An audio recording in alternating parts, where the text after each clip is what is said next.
What is going on, everybody? Hope you guys are having a great day so far.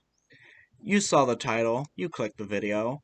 Today we're going to be breaking down the stereotypes of every Survivor character in Dead by Daylight. This is going to be a multi-part series, so if you want to keep up with it, be sure to hit that subscribe button so you get notified for every video. Now, a couple things I have to preface before I start this. Firstly, as of the time that I'm recording this voiceover, the Resident Evil chapter has not yet come to live servers, so I probably won't be doing a stereotype for those characters, purely because they won't have enough time to build a proper stereotype. Secondly, yeah, this video is heavily inspired by Soundsmith's TF2 Stereotype series. I personally love this series, and I want to do a similar thing for Dead by Daylight. In case you're unfamiliar with it, the link to the playlist will be in the description below.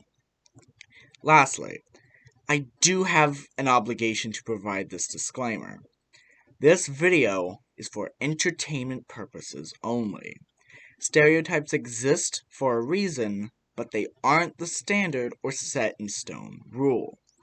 Just because you main a certain survivor doesn't mean you fit this particular stereotype. Do not, I repeat, do not take this shit seriously. This video is intended to make fun of the stereotypes themselves, and not the people who fit into these stereotypes. Does everyone understand? We good? Alright, let's get this shit started.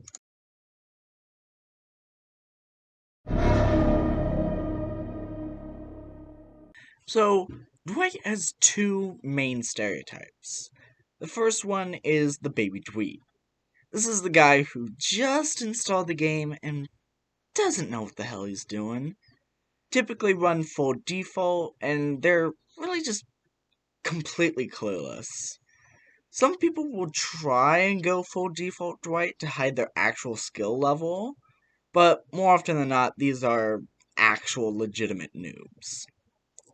The second main stereotype is the bald Dwights. These are the guys that run either the Dweird or the Dweird-er cosmetics. These players are pretty chill and are actually pretty good at the game. Their builds could be anything from full mean to head-on build to basic bitch. I don't really trust any Survivor player until they prove themselves, but these guys, pretty alright. There's only one main stereotype for Meg, and obviously, it's the Megheads. You know the ones that blow up a gen, then walk to the other side of the map because they don't want to use their sprint burst. Meg is, weirdly enough, the one survivor that doesn't really have a stereotype other than the baby survivor. Because most players move away from Meg once they begin understanding the game and how it's played. Claudette players are easily the most skilled, most humble, most selfless, and overall best player you'll ever meet. You should definitely regard all Claudette players as gods. What? No, I'm not biased. I clearly main the best survivor in the game. Alright, fine. I guess you guys deserve the truth, if you didn't know it already. Claudettes are complete and utter. If you want a perfect example of the Claudette stereotype, watch this video from Noob3 and you'll get a pretty good understanding of the stereotype. The TLDR of it is, Claudettes typically play very stealthy, and they play Claudette specifically because her skin tone and cosmetics make her incredibly hard to spot when they're hiding in bushes or grass or whatever, thus the community named Blundette. Claudette players are also very, very selfish and will let their entire team die rather than put themselves in any sort of risk or danger. They commonly run urban evasion and self-care, despite them being really, really bad perks, because they seem to think that if they crouch everywhere, they are 100% invisible. Don't even get me started on these dumbasses that run to the corner of the map just to spend 32 seconds or more healing with self-care.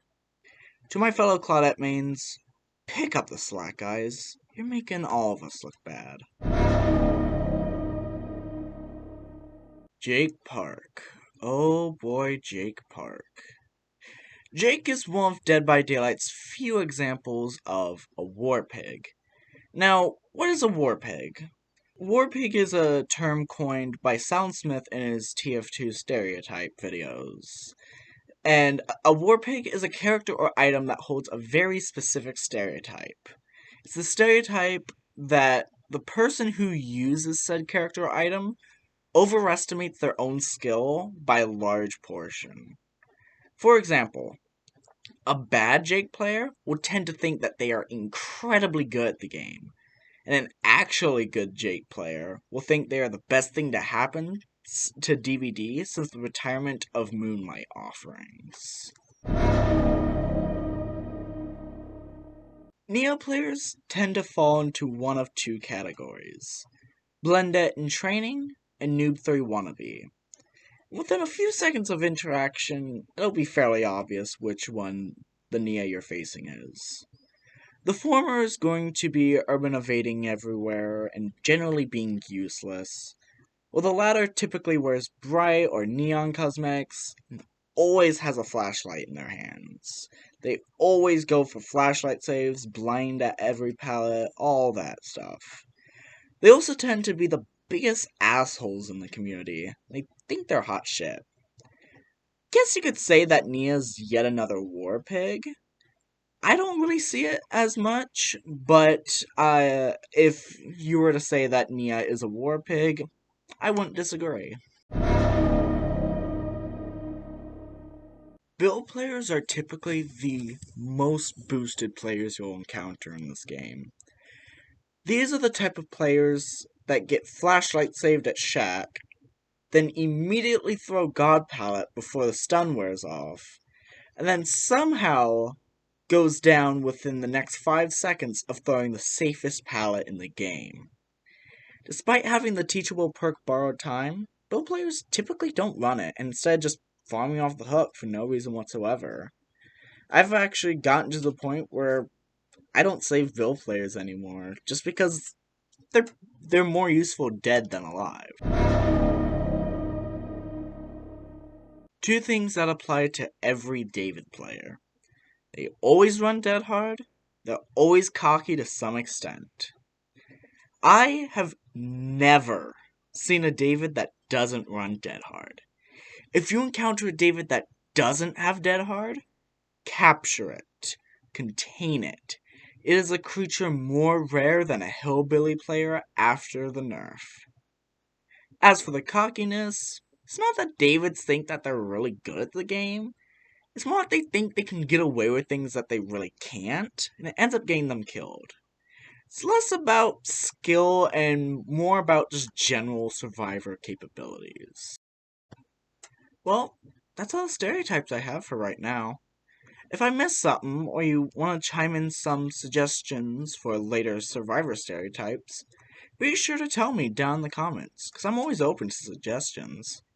If you even somewhat like the video, be sure to leave a like and subscribe to the channel. It really does help me a lot, and it pleases the YouTube overlords greatly.